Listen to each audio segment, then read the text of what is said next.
Jerry Wexler at Atlantic leveled with us and told us that Morris Levy, the head of Roulette Records, called all the other companies and said, "This is my record." If you get my drift.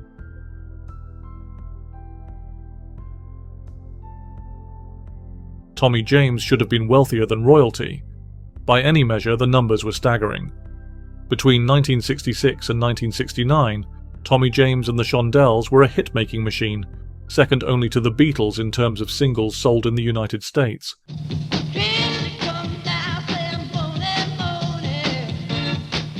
They shifted over 100 million records worldwide. Hits like Hanky Panky, Crimson and Clover, Crystal Blue Persuasion, and Mony Mony were not just popular, they were the sonic wallpaper of a generation. They were, as James himself put it, making records that were being played all over the planet. We were just constantly on the radio. The problem was, they were signed to Roulette Records, a label that was less a legitimate business and more a front for organized crime. At its head was Morris Levy, a man known in the industry as a shark, a bully, and a close associate of the Genovese crime family. When a young, naive Tommy James first walked into Levy's office, he had no idea he was walking into the lion's den. He was offered a deal, and he took it. He never saw a contract. For years, the money simply didn't appear. James and his band were kept on a tight leash, given small cash advances and a weekly stipend to keep them working, a process he would later describe as being treated like the hired help. When the band's tour bus broke down, they had to beg the label for money to fix it. When they wanted to buy new equipment, they were told to make do. All the while, millions of records bearing their name were flying off the shelves. The profits were flowing, just not to them. The system at Roulette was ingeniously simple and brutally effective. The label owned everything: the masters, the publishing, the lot. This very scary and tumultuous and crazy relationship with Morris Levy and Roulette Records. And the reason it was scary was because, unbeknownst to us when we signed with Roulette, Roulette was a front for the Genovese crime family in New York. There were no royalty statements, because there were, officially, no royalties to be paid. In his autobiography, Me, the Mob and the Music, James recounted the moment he finally built up the courage to ask Morris Levy for his money. After months of being fobbed off, he cornered Levy in his office and demanded $1 million. Levy just smiled. "Tommy, look," he said, pointing out of his skyscraper window, "if I gotta pay you, I gotta pay all my artists, and I'm not gonna do that." The threats were never far from the surface. When James later discovered other artists were covering his songs and the publishing revenue was going directly to the label, he confronted Levy's fearsome right-hand man, Nate McCalla. McCalla's response was chillingly direct. "Morris wants you to stop asking about your money. He told me to tell you that if you ever ask about your money again, you're gonna be a dead man." The message was clear. The price of asking questions was far higher than the price of the records. Years later, an audit conducted by a new label that bought the Roulette catalog revealed the scale of the theft. The auditors estimated that Roulette Records had withheld between $30 and $40 million in royalties from Tommy James alone. It was a fortune built on his talent and stolen through intimidation. He never saw a penny of it from Morris Levy, who died in 1990 while under federal indictment for extortion. The story of Tommy James is one of overt criminality, where the mechanisms of the music industry were hijacked by gangsters. His financial ruin was caused by his entanglement with a record label that was, from its very foundation, a criminal enterprise designed specifically to prevent artists from ever being paid.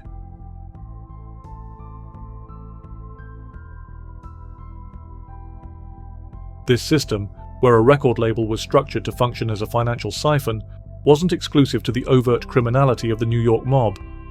In the bustling worlds of soul and R&B, a similar, more corporate form of predation was rampant. For Jackie Wilson, the man they called Mr. Excitement, the result was just as devastating. Now when you get out there, don't you have no, put your hands on your hip and let your back go. Wilson was a force of nature. On stage, he was a dervish of splits, spins, and soaring vocals that could leave an audience breathless. He was a pioneer, blending the raw energy of rhythm and blues with the polish of pop, influencing everyone from Elvis Presley to Michael Jackson. He charted more than 50 singles, including timeless classics like Reet Petite, Higher and Higher, and the operatic Lonely Teardrops. His manager, Nat Tarnopol, once boasted, "Jackie was the most dynamic performer I have ever seen. There was nobody who could touch him." Tarnopol should know. As the head of Brunswick Records, he was the architect of Jackie Wilson's career and also of his financial destruction. Wilson was locked into a contract that gave Tarnopol and the label almost total control. Much like the system at Roulette, Wilson was effectively a salaried employee of the company whose records were making millions. He was given houses, cars, and cash advances, the trappings of success, but he never saw the real money. The profits from his string of hits were funneled away. In 1975, the US government finally caught up with Brunswick. Nat Tarnopol and several other executives were indicted by a federal grand jury on charges of mail fraud and conspiracy. The indictment alleged they had siphoned off over $1 million in cash from the company, using it for personal expenses and payoffs, all while depriving their artists of their rightful earnings. The money they were accused of stealing was, in large part, Jackie Wilson's, but by then it was too late. On the 29th of September, 1975, while performing Lonely Teardrops at a club in New Jersey, Jackie Wilson collapsed on stage from a massive heart attack, striking his head heavily as he fell. The brain damage was catastrophic. He spent the next 9 years of his life in a semi-comatose state, confined to a hospital bed, unable to speak or care for himself. His medical bills were astronomical, and with his finances long since plundered, his estate was declared insolvent. When he died in 1984, he was penniless. Friends and fellow artists had to step in to cover his care in his final years. His funeral was paid for by a generous donation from Michael Jackson, a gesture of respect for the man whose electrifying performances had inspired his own. It was a tragic end for Mr. Excitement, a man whose boundless talent was met with boundless greed. The fundamental cause of his poverty was a contractual structure that deliberately treated a global star as a mere staff member, rendering him powerless, while his manager and label executives allegedly enriched themselves with the fortune his music generated.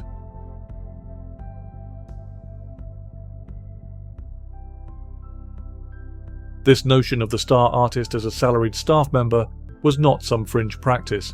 It was the foundational business model for one of the most successful record labels in history, Motown.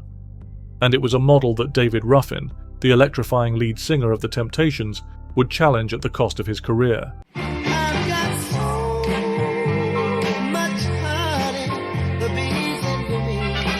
Ruffin was the voice. His raw, gospel-infused tenor turned My Girl from a simple song into a global anthem. He led the group through their golden era with hits like Ain't Too Proud to Beg and I Know, I'm Losing You. On stage, he was the focal point, a charismatic, bespectacled figure whose passionate delivery was unmistakable. But within the pristine, hit-making factory of Motown, the Temptations were cogs in a machine, not partners in a business. Berry Gordy's Motown was built on control. He paid his artists a weekly salary, bought them stylish clothes, and sent them to etiquette classes. They looked like stars, they sounded like stars, but they had no claim to the vast profits their records were making. Otis Williams, the founder of The Temptations, wrote in his autobiography, Temptations, about the group's financial naivety. "We were just happy to be singing and getting a weekly check," he recalled. "We didn't know anything about publishing, royalties, or points on a record." David Ruffin knew, or at least he felt the injustice of it. As his fame grew, so did his ego and his resentment. He began traveling to gigs separately from the rest of the group in a mink-lined limousine, a personal driver at the wheel. He demanded that the group's name be changed to David Ruffin and The Temptations, in the style of Diana Ross and The Supremes. More than anything, he demanded to see the accounts. He wanted to know where the money was going. In the rigid, top-down structure of Motown, this was heresy. Ruffin's demands for financial transparency and individual recognition were seen as a threat to the entire system. He became unreliable, missing rehearsals and even performances. The breaking point came in 1968. After Ruffin failed to show up for a concert, choosing instead to attend a show by his then-girlfriend, the group had had enough. Supported by Berry Gordy, they voted him out. He was fired from the band he had led to superstardom. His solo career began with promise, with the hit My Whole World Ended, the moment you left me, but it quickly faltered. Without the Motown machine behind him and battling a severe cocaine addiction, Ruffin entered a long, slow decline. He would occasionally reunite with the Temptations, a ghost of his former self, his magnificent voice ravaged by his lifestyle. In June 1991, after a night of celebrating a successful European tour with other Motown alumni, Ruffin collapsed from a drug overdose. He was dropped at the entrance of a Philadelphia hospital and died shortly after. The official cause of death was an adverse reaction to cocaine. When his body was identified, the man whose voice had sold millions of records had just $53 in his pocket. The cause of Ruffin's tragic end was his defiant rebellion against a corporate system that demanded conformity. His insistence on being treated as an artist rather than an asset led directly to his expulsion, triggering a personal and financial spiral from which he would never recover.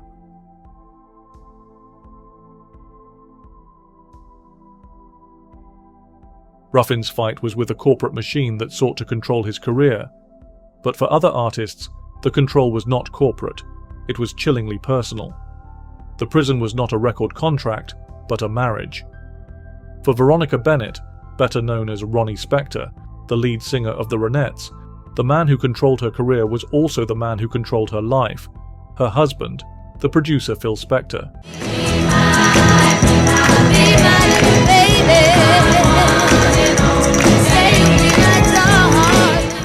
The Ronettes, with Ronnie's powerful, yearning voice at the forefront, were titans of the girl group era. Hits like Be My Baby and Walking in the Rain were more than just songs, they were miniature symphonies, crafted by Phil Spector's legendary wall of sound production. Ronnie was the centerpiece of his creation, and he fell in love with her. After they married in 1968, that love curdled into a possessive, terrifying obsession. Her career was effectively over. Phil Spector kept her a prisoner in their 23-room Beverly Hills mansion. In her searingly honest autobiography, Be My Baby, How I Survived Mascara, Miniskirts, and Madness, she described a life of psychological torment. He surrounded the estate with barbed wire and guard dogs. He confiscated her shoes to prevent her from leaving. He installed an intercom in every room to monitor her. He even bought her a gold glass-lidded coffin, promising her that he would kill her and display her body if she ever tried to leave him. You want it for your own, I mean, that's the way I think he felt. But he was afraid that he would lose you to rock and roll? You damn right. He thought he'd lose me to a whole lot more than rock and roll. I mean, guys and stuff. He was very insecure, so. Even of Elvis Presley? Yes, which one, that's the only person he ever let me, he took me to see his show. It was on my birthday, every August 10th. He sent me to Las Vegas, but I usually went with a bodyguard. But this time he went, because it was Elvis's compliments, to come. And we went, and I was in that room for no longer than a minute when Phil called. Because Elvis may have looked at me a little too soon, or a little too fast, or a little too long. My ex-husband called me over and said, here, it's $500, happy birthday, go upstairs and play blackjack, we gotta talk business. And there was like 25 people in the room. I was like, talk business, So even then, I didn't get a chance to rap with the rock stars or, get a chance to meet any. And that was the only show I ever saw, a rock show. Professionally, he sabotaged her. He forbade her from performing and refused to release the solo material she had recorded. He controlled all the finances, ensuring she had no access to the fortune her voice had generated. She was, in her own words, a voice behind the glass, silenced and owned. She received no royalty payments, no income, nothing. In the summer of 1972, after years of abuse, she planned a daring escape. With the help of her mother, she fled the mansion barefoot, with only the clothes on her back, running for her life. She had nothing. The divorce settlement in 1974 was paltry. To get away from him, she signed away all future record earnings and rights to her own music. She recalled, I knew if I didn't leave, I was going to die there. For years, she struggled, her fame a distant memory, and her bank account empty.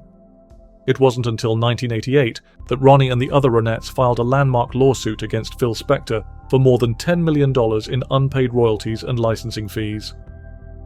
After a decade-long legal battle, a judge awarded them around $1 million to be shared between them. It was a victory, but it was a pittance compared to the decades of lost earnings and the incalculable value of their contribution to music. The cause of Ronnie Spector's lost fortune was not a mere business dispute. It was a campaign of deliberate, abusive control by a husband who sought to possess not only her music and her money, but her entire identity.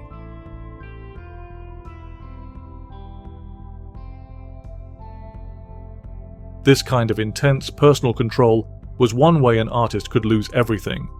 But for some, the opposite was true. The danger wasn't imprisonment, but a radical, untethered freedom that left them completely exposed. Janice Joplain, the queen of psychedelic soul, lived her life with a fierce, take-no-prisoners independence, pouring every ounce of her being into her art.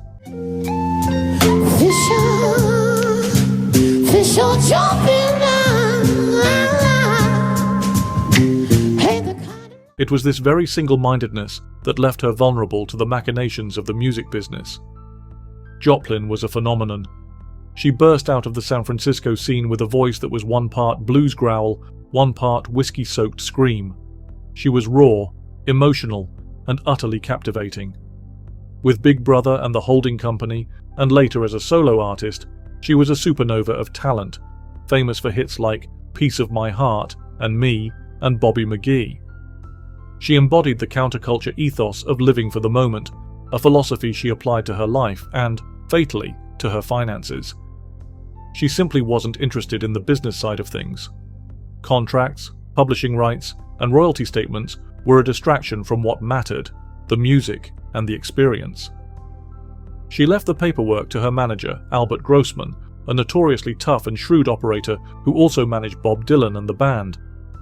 As Joplain's biographer, Holly George Warren, noted, Joplain was not one to sit down and read a contract. She trusted Albert completely. That trust was misplaced. The deals Grossman structured with Columbia Records were complex, and while they made Joplain a star, they did not make her rich. Much of her income was channeled back into paying for tour expenses, recording costs, and Grossman's own considerable commission. She was living the life of a rock star, but her actual net worth remained shockingly low. She was, in essence, living on an advance from her own future earnings, a future she would never see. On the 4th of October 1970, Janice Joplain died of a heroin overdose in a Hollywood hotel room.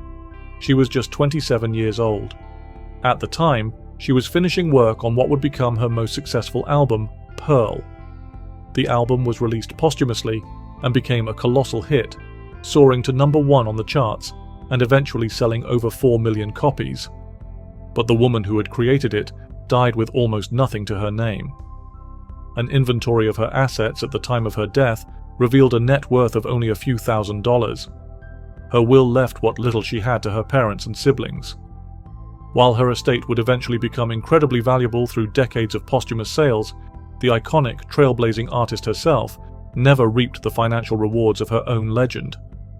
The cause of Janice Joplain's financial state was her complete disinterest in the business of her own art. Her passionate focus on creative freedom and her blind trust in her management left her financially exposed, ensuring that the vast fortune her music would generate would only be realized after her death.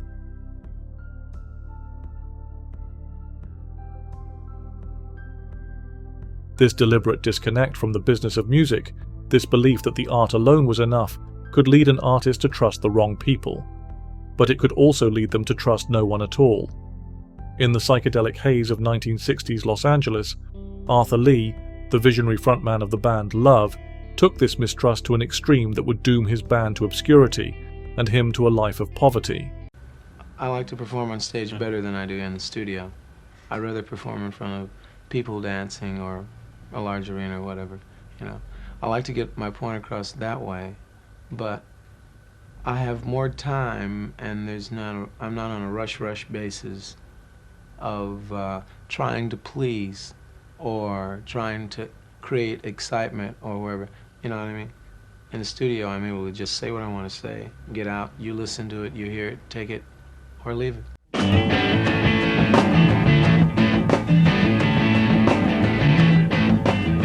You say you love me, but you know love is more than words. That's what I heard.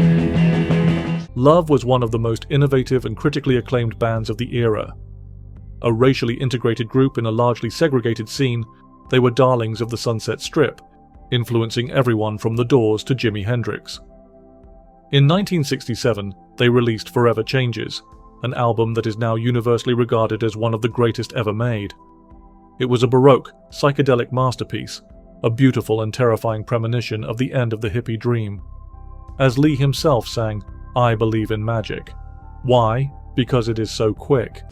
I believe in magic. Why? Because it is so quick. But magic couldn't pay the bills. The album should have made them superstars. Instead, it was a commercial failure. The primary reason was Arthur Lee himself. A complex, paranoid, and brilliant man, Lee refused to tour. He was convinced that he was a prophet who would die at the age of 26, and he was terrified of leaving Los Angeles. More practically, he was wary of touring the American South, fearing racist abuse. He told his record label, Elektra, that the band would not play outside of California. Without a tour to support it, the album languished. Elektra Records founder Jack Holzman wrote in his memoir, Follow the Music, that Lee's refusal to tour was commercial suicide. He explained, "An album needs the lifeblood of performance to find its audience. Without it, Forever Changes was a ship without a sail." Lee also distrusted managers, lawyers, and agents, choosing to handle Love's business himself. He was a musical genius, but a catastrophic businessman. Publishing rights were signed away, deals were mishandled, and potential income evaporated. As the years went on, Love faded away. Arthur Lee descended into obscurity and drug abuse, a local legend in Los Angeles who was often seen wandering the streets. He scraped by, occasionally selling memorabilia or playing small erratic gigs. His life took a darker turn in 1996 when, under California's strict three strikes law, he was sentenced to 12 years in prison for illegally discharging a firearm. The charge stemmed from an incident where he had fired a pistol into the air during an argument. He was released in 2001 after serving nearly 6 years, his case championed by fans and journalists who felt the sentence was draconian. There was a brief, triumphant resurgence as he toured Forever Changes to adoring crowds in Europe. But it was too little, too late. In 2006, Arthur Lee died from leukemia. The prophet who created one of rock music's most enduring testaments had never been paid what his art was worth. The cause of his lifelong financial struggle was his own profound paranoia and mistrust of the music industry, which led him to make self-sabotaging decisions that prevented his masterpiece from finding its audience and him from ever earning a living from his genius.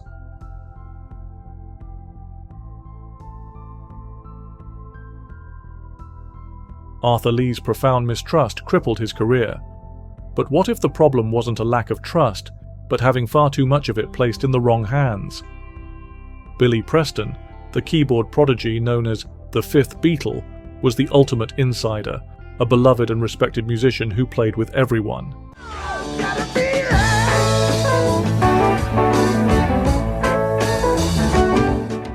Yet his unwavering faith in the people around him led to his complete financial ruin. Preston's CV is the stuff of legend. He played with Sam Cooke and Little Richard as a teenager. He was brought into the fraught Get Back sessions by George Harrison to cool tensions within the Beatles, and his joyful electric piano on the title track earned him the only official co-credit ever given on a Beatles single. He toured and recorded extensively with the Rolling Stones, co-writing the hit melody with Mick Jagger. Let's have a good time. Let's have a good time. Let's have a good time. He was a star in his own right, with massive hits like Nothing from Nothing and the Grammy-winning instrumental Outer Space. By all accounts, he should have been fabulously wealthy. I'm not trying to be your hero, 'cause that zero is too cold for me. But Billy Preston was not a businessman. He was a musician and a deeply spiritual, but also deeply naive man. He entrusted his financial affairs entirely to a circle of managers and family members, people he believed had his best interests at heart. According to his biographer, Jerry Hershey, Billy's great talent was music. His great flaw was an almost childlike trust in those who handled his money. That trust was systematically abused. For years, his earnings were mismanaged and allegedly embezzled. Royalties were diverted, taxes went unpaid, and bad investments were made on his behalf. Lawsuits began to pile up. By the 1990s, the man who had played on the White Album and Sticky Fingers was in dire financial straits, hounded by creditors and the Internal Revenue Service. His life began to unravel, exacerbated by a lifelong struggle with his sexuality and a resulting addiction to cocaine. In 1998, desperate for money, he was arrested for insurance fraud after he arranged to have his own uninsured touring equipment set on fire in an attempt to collect a fraudulent claim. He was convicted and sentenced to prison. It was a humiliating fall from grace for a man who had stood on the rooftop with the Beatles. His health, already poor due to chronic kidney disease, deteriorated rapidly. In late 2005, while living in a residential care facility as a condition of his release, he fell into a coma from which he would never wake. He died in June 2006. His estate was a tangled mess of lawsuits and debt, worth a fraction of what a musician of his stature should have commanded. His former manager, Joyce Moore, whom he had fired years earlier, lamented his situation in a 2006 interview, stating, "He was surrounded by people who took advantage of his sweet nature. He deserved so much better." The ultimate cause of his financial collapse was his complete abdication of financial responsibility, placing a blind, childlike trust in an inner circle that proved to be predatory and incompetent, leaving him vulnerable to exploitation and ruin.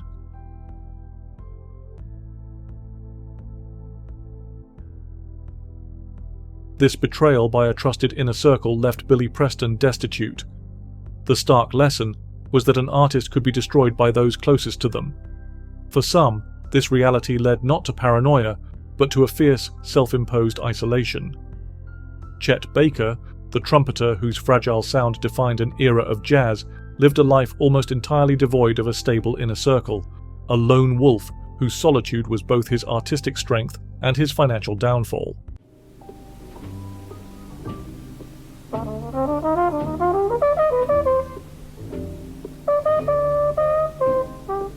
In the 1950s, Cet Baker was jazz's golden boy.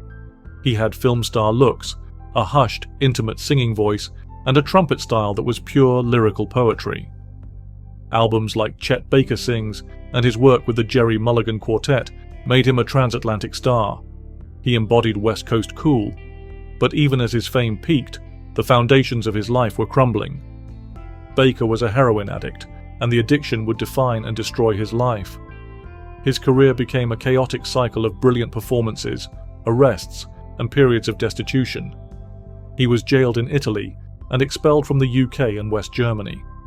His finances were a perpetual disaster, not just because every penny he earned went to feed his habit, but because he had made disastrous business decisions early in his career.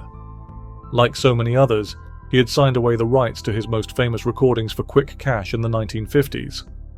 For the rest of his life, labels like Pacific Jazz and Riverside would endlessly reissue his classic work, packaging it in new compilations that sold consistently year after year. Baker saw none of it. He lived a nomadic, hand-to-mouth existence, particularly in the last 2 decades of his life. He drifted across Europe, playing cash-in-hand gigs in small clubs, often sleeping on the couches of friends and admirers.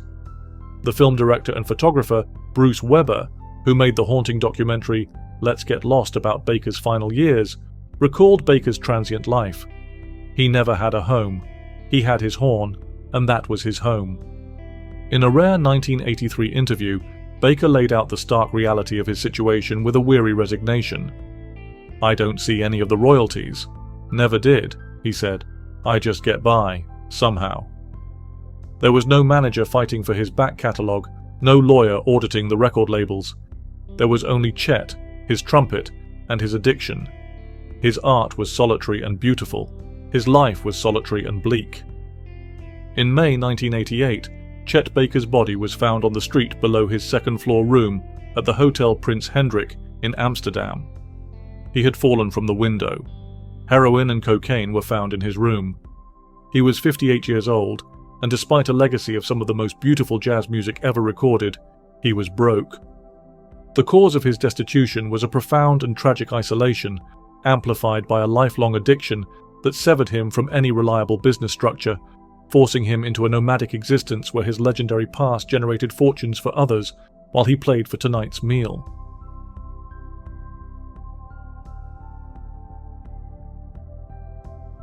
This state of isolation, of being completely disconnected from the profits of one's own success, could be caused by addiction and a solitary nature. But it could also be inflicted on a group of perfectly sober and sensible musicians by the bizarre, unpredictable timing of the music industry itself. For the British band The Zombies, success arrived like a telegram announcing a party that had ended a year earlier.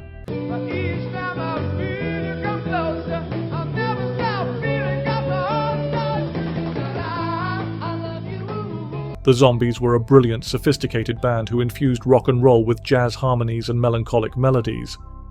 They had early success with She's Not There in 1964. She's not there.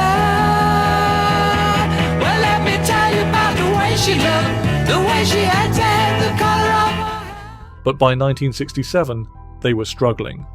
They poured what little money they had into recording one final magnificent album, Odyssey and Oracle. It was released to critical acclaim, but commercial indifference. Discouraged and out of money, the band broke up. Lead singer Colin Blunstone took a job as an insurance clerk. Keyboardist Rod Argent started planning his next band. The Zombies were, for all intents and purposes, finished. Then, something strange happened. A year after the band had split, an American DJ at a radio station in Idaho started playing a track from the album called Time of the Season. The response was huge. The record label, spurred on by the grassroots interest, released it as a single. It began a slow climb up the US charts, eventually reaching number 3 in early 1969 and selling over 1 million copies. The Zombies had a massive, career-defining hit on their hands. There was only one problem: there was no band. While their song saturated American airwaves, the actual members were back in England, working day jobs. The situation descended into farce. As demand for a tour grew, unscrupulous promoters in the US assembled at least 2 fake bands, hiring American musicians to tour the country pretending to be the Zombies. One of these groups even included a pre-ZZ Top Dusty Hill and Frank Beard. Meanwhile, the real Zombies saw virtually none of the money. The royalties were held up in complex international accounts, eaten by administrative fees, or simply vanished. In a later interview, Colin Blunstone explained the frustrating reality. "We literally didn't get a penny for Time of the Season for many, many years, not remotely. We were told the money was frozen in an account in America. It was a bit of a mystery, and it remains a bit of a mystery to this day." We were all completely broke. Bands have got a great way of not earning any money. It's so typical, especially of the 60s. We had to get jobs, and very quickly too. It took nearly 4 decades of legal wrangling for the surviving members to finally secure the rights and royalties to their own music. For the period when their song was one of the biggest on the planet, they earned nothing. They were ghosts at their own feast. The cause of their financial misfortune was a cruel twist of fate. Their biggest success occurred only after they had disbanded, creating a vacuum of chaos and mismanagement that allowed their identity to be stolen and their royalties to be withheld for decades.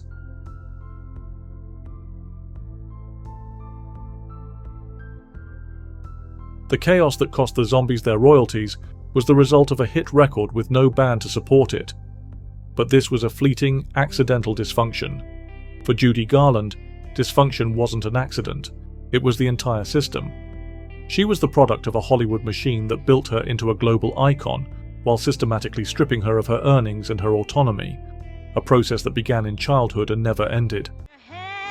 Cross the river, wash your sins away in the tide. Judy Garland was more than a star.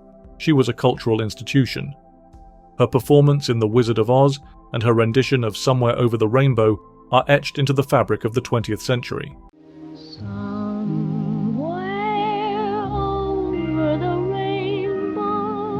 She was a phenomenal talent, a singer of unparalleled emotional depth, and an actress of incredible range.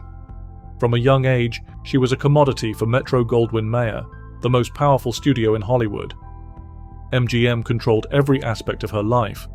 They dictated what she ate, what she wore, and who she dated. They gave her amphetamines, pep pills, to keep her energy up during grueling filming schedules and barbiturates to force her to sleep. They also controlled her money. Her contract, like those of other studio stars, paid her a handsome salary, but it offered little in the way of long-term royalties or residuals. The money was immense, but it flowed through the hands of the studio, her agents, and a series of predatory managers and husbands. Her biographer, Gerald Clark, detailed a life of catastrophic financial mismanagement. She was encouraged to spend extravagantly to maintain her star image, while the people managing her affairs made disastrous investments and failed to pay her taxes. She was consistently cheated by those she trusted most. Her third husband, Sid Luft, was a compulsive gambler who burned through her fortune. She would earn the equivalent of millions in today's money from a concert series at the London Palladium or Carnegie Hall, only to find it had all disappeared to pay off old debts and new handlers. In 1951, and again in the 1960s, she faced financial ruin, with the American tax authorities placing liens on her earnings and seizing her homes. In her final years, she was effectively homeless, living in rented accommodation, sometimes being locked out for failing to pay the rent. She was a legend, forced to play small clubs for a few $100s a night just to get by. She once lamented in an interview, "I've always been in the middle of a big circus, and it's run me, instead of me running it." When she died in a rented London flat in June 1969 from an accidental overdose of barbiturates, she was just 47 years old. Her estate was not just empty, it was deeply in debt. The woman whose voice gave hope to millions died with liabilities that far exceeded her assets. The cause of her lifelong financial torment was the Hollywood studio system itself, a machine that manufactured her stardom from childhood but was designed to exploit her talent for maximum profit, creating a pattern of control and dependency that left her unable to manage her own life or her own money. If you enjoyed this documentary about the music industry, you will probably like some of our other deep dives into the stories that get hidden away under contracts, world tours, and dubious publishing deals. Just click the thumbnail on screen to keep watching.